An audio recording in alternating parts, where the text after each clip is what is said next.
to Circle Time. Glad you could join us today. Check into your body. Do you have your flat feet, your flat bottom, your calm, safe body with your quiet mouth and your eyes on the action? Great work. Looking at our schedule right quick. We have our greeting, our calendar, our weather, our math, and then our story. Let's get started with that hello song. Hello, everyone. Hello, everyone. Hello, everyone. We're glad you came today. Hi, everyone. Look at the mood meter. Where are you today? Are you in the high energy or low energy? The comfortable or uncomfortable space?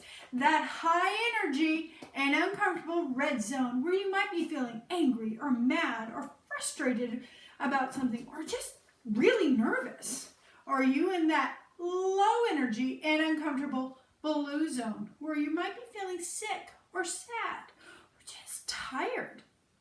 Are you over here in that low energy but comfortable green zone where you're feeling calm or relaxed?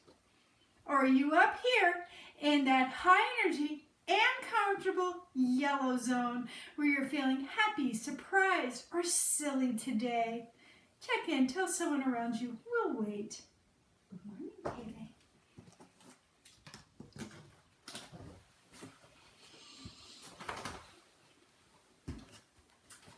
I am up here in the yellow zone. I am feeling pretty happy today. So our greeting is all done. We're moving on to our calendar. We know that we're in the month of August. We also know we're in the last full week of August. So yesterday was a Monday, today is a Tuesday, and here we are on the 25th. We'll put that arrow up, and then we'll write it in our notes real quick. It is Tuesday, Tuesday, August, August,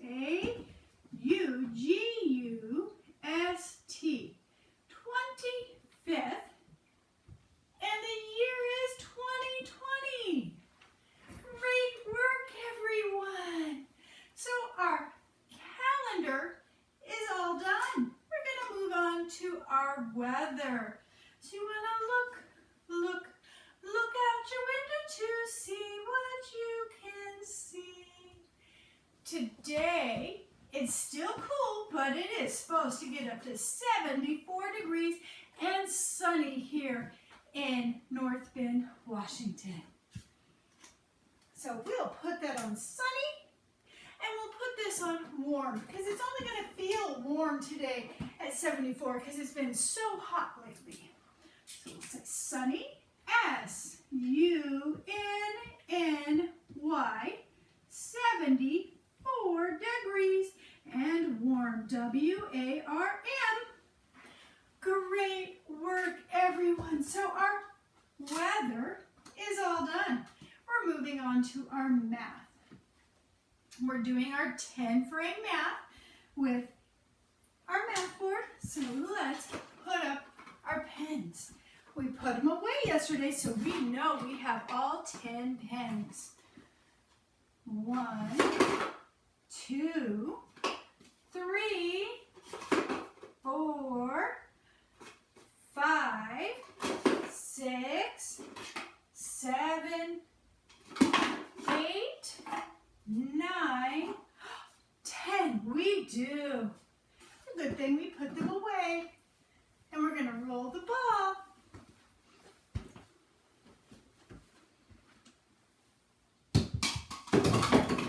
Let's count how many we got down. 1, 2, 3, 4, 5, 6, 7, 8, 9. We'll write that on our board. 9. How many is left standing? Just 1. So let's say that math problem together. 10 minus 9 equals 1. Great work, everyone. Let's put them back up. We have 1 up, so let's count on from 1. 1, 2, 3, 4, 5, 6, 7, 8, 9, and our last one makes 10. We're going to roll that ball again.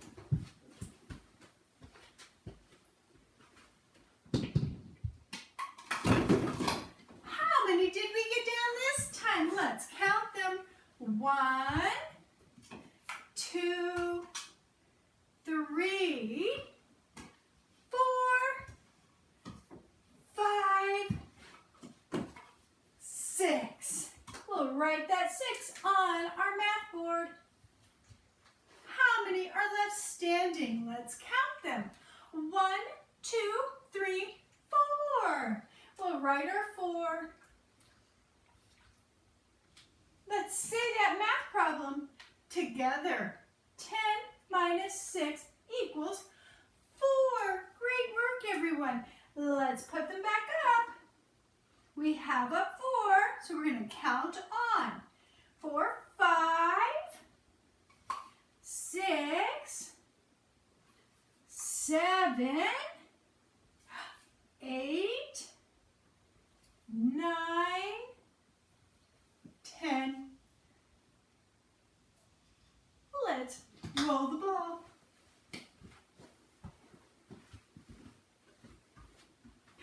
Rolling.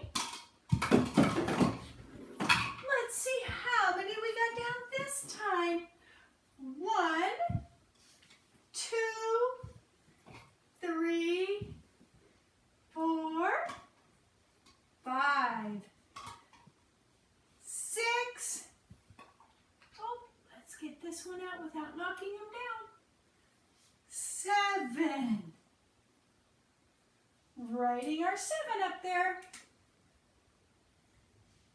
How many are left standing? Let's check. 1, 2, 3. We'll write our 3 up. Let's say that math problem together.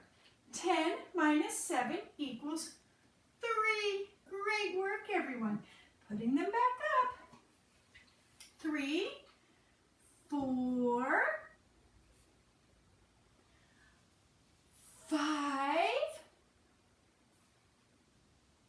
6, 7, 8, 9. Last one makes 10. I'm going to roll again.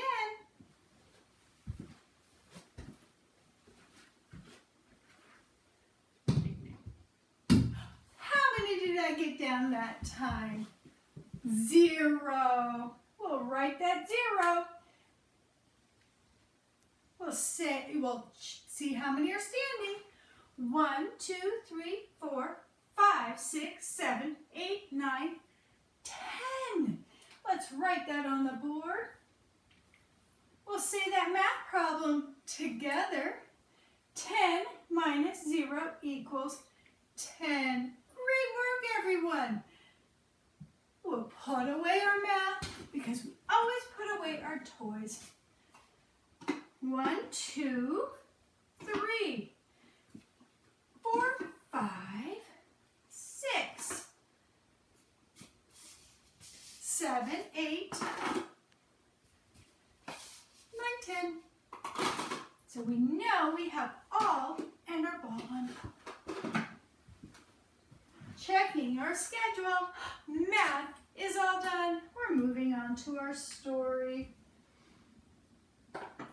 Today, our story is another story about somebody's clothes. This is another cultural story about somebody's clothing. This is clothes from Japan. It's called a kimono. So, Suki's kimono. Let's see what happens.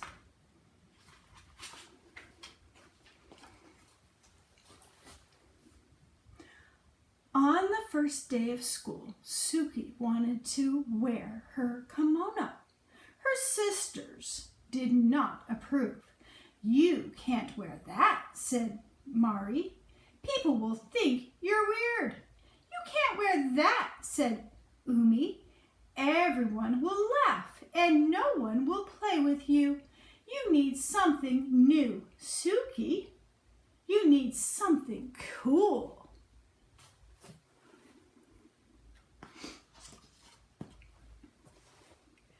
But Suki shook her head. She didn't care for new. She didn't care for cool. She wanted to wear her favorite thing, and her favorite thing was her kimono. Suki's Abachi had given her the kimono. It's her grandma. The first time Suki wore it, her Abachi took her to a street festival where they slurped bowls of slippery, cold Saimin noodles and shared a cone of crushed shaved ice topped with a sweet red bean sauce.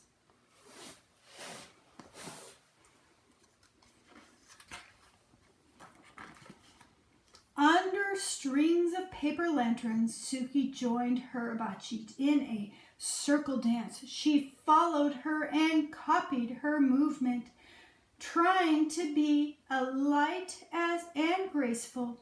She watched the other women and children who danced, especially those who were dressed in cotton kimonos like her.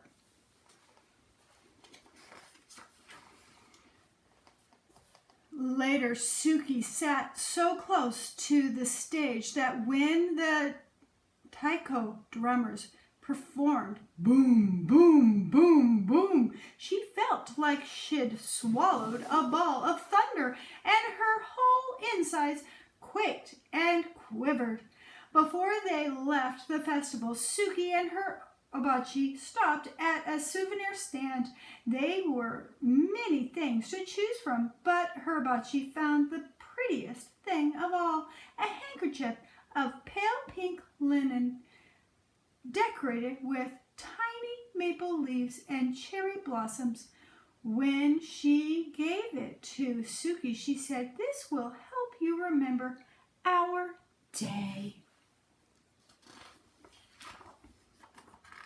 Now it was time for school. Mother checked Suki's obi, that's this little yellow thing on her back, on the one last time and took a picture of Mari, Yumi, and Suki together by the front step. Then, as she watched, the three girls made their way down the block to their school. Mari and Yumi stayed several paces ahead of Suki and pretended they didn't know her. But Suki didn't mind. She turned and waved to her mother before she clip-clopped along in her shiny red gaita, filled very pleased in her fan-patterned blue kimono.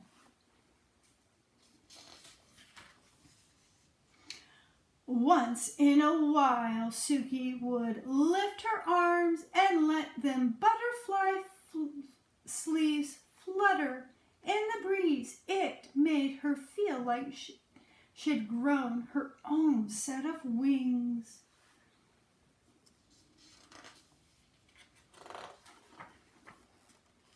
When they reached the school, Mari and Yumi hurried across the yard to a group of their friends. Suki stopped and looked around. Some of the kids turned and stared at her, and others giggled and pointed at her kimono. But Suki ignored them. She took a seat on a swing to wait for the bell. A girl dressed in overalls, just like a pair Suki had at home, sat on the swing beside her. "Hi, Suki," said the girl. "Hi, Penny," said Suki.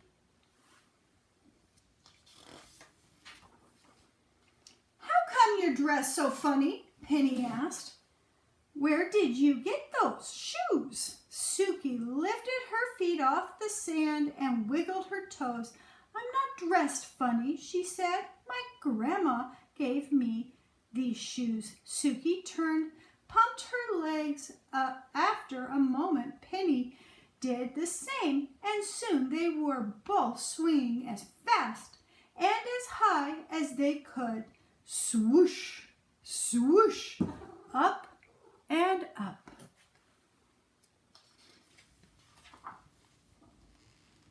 When the bell rang, Suki and Penny jumped off their swing and ran to the gym for the first day's assembly. Once they were finally taken to their new classroom, Suki chose a desk near the window.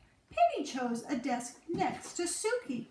As they waited for everyone to find a seat, two boys in front of Suki turned, snickered behind their hands. One of the boys reached over and snatched at Suki's sleeve. "Look at this," he said. "She's a bat."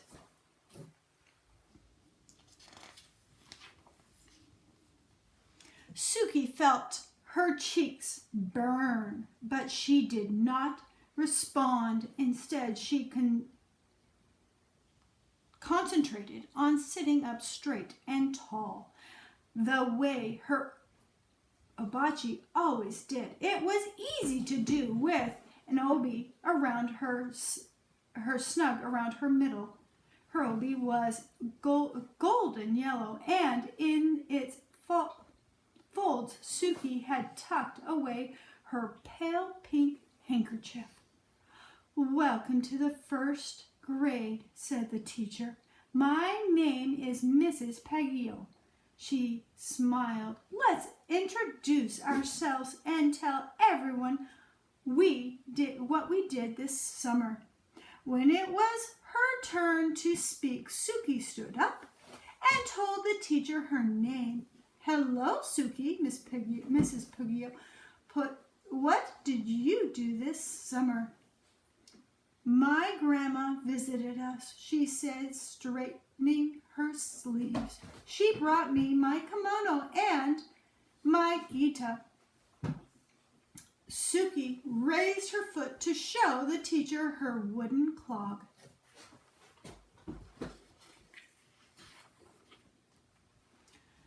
Everywhere in the classroom, someone laughed, but somewhere in the classroom, someone laughed, but Suki took a deep breath and continued. "The best thing was that she took me to a festival, and there were dancing girls dressed like me, and they danced like this." She took a few steps and swayed her arms sideways.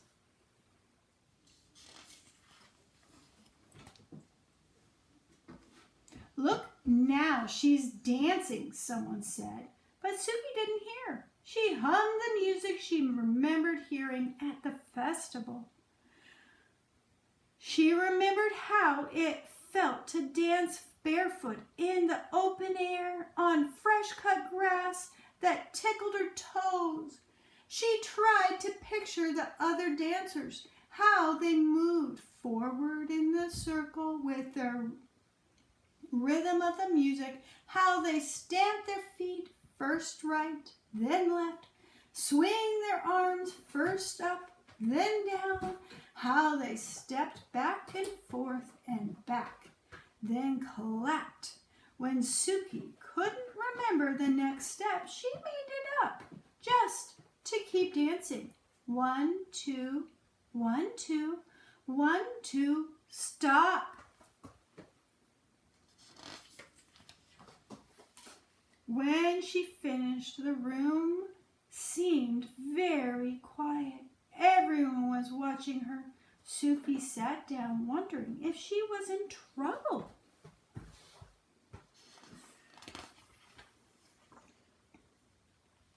But Mrs. Peggy-O said, "That was wonderful, Suki." And she started to clap. Then so did Penny. And after a moment, so did the entire class.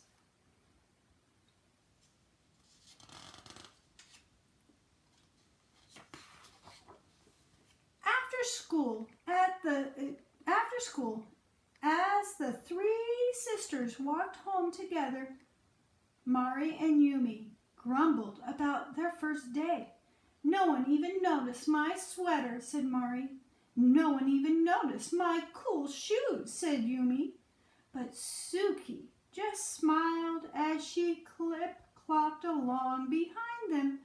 Suki pulled out the pale pink handkerchief from her opie and held it up over her head to catch the wind.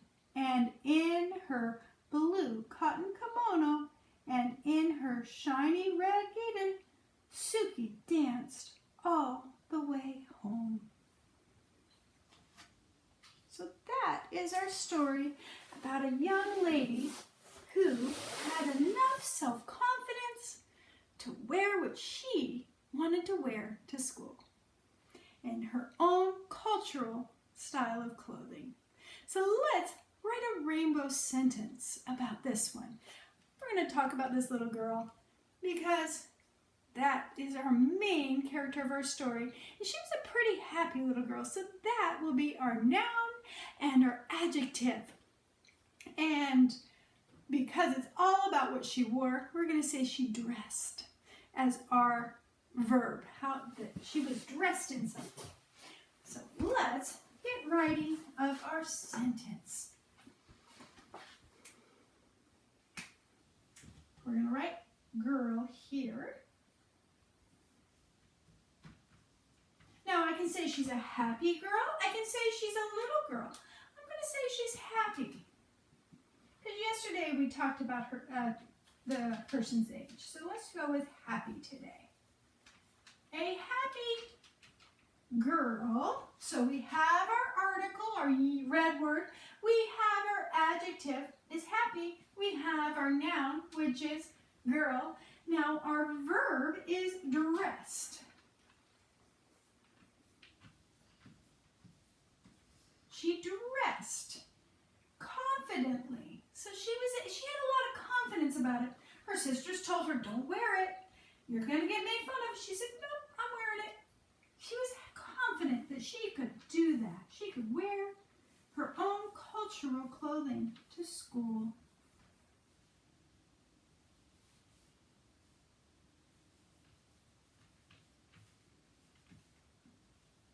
She dressed confidently in her kimono.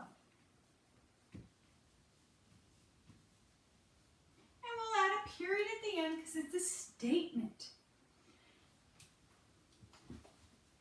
So that is our story about Suki and her kimono.